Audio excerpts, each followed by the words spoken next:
Cole decided he was going to ham it up with us a little bit today, so I'm gonna give Cole some scratches while we're talking about hurricane preparedness.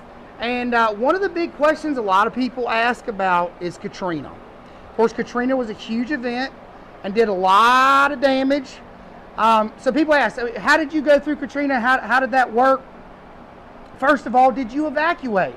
The answer is most of the times we don't.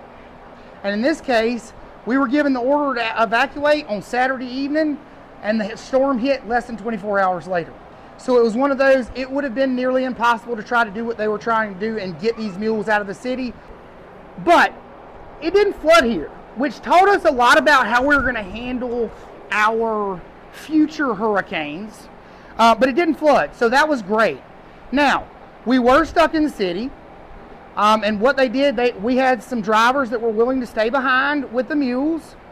Tom Naglin, one of our carriage drivers, who is a retired Navy commander, had contacted the Coast Guard, and we also put on top of the roof here and on our carriages, please drop water to save our 37 mules. So what they did, now this is wild. The first thing they did was brought in cases. They dropped big pallets in the yard from helicopters, but those pallets had bottled water in them. So we literally built a trough with a tarp in the drain in the yard, set that tarp down, and they commenced to opening all those bottles up and cutting them open so that these mules would have water.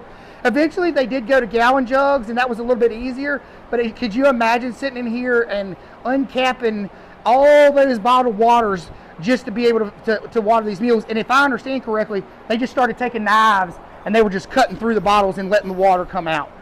So that was pretty wild. We did eventually get them out. You know, normally we would never, ever put mules or horses on a cattle pot because it's a double decker, but they literally had to bring in a tractor trailer. We pulled a lot of things from Houston. Thank the Lord for Houston and Atlanta, even though these days we still hate the Falcons. But again, we pulled a lot of resources from Houston as far as our mules. We got a hauler to come from there, and they took them out in one shot. Because we had a tractor trailer, they had to pull signs out of the ground to get that tractor trailer turned out of here to get back out. And of course, at that point, they went to rest up on the North Shore.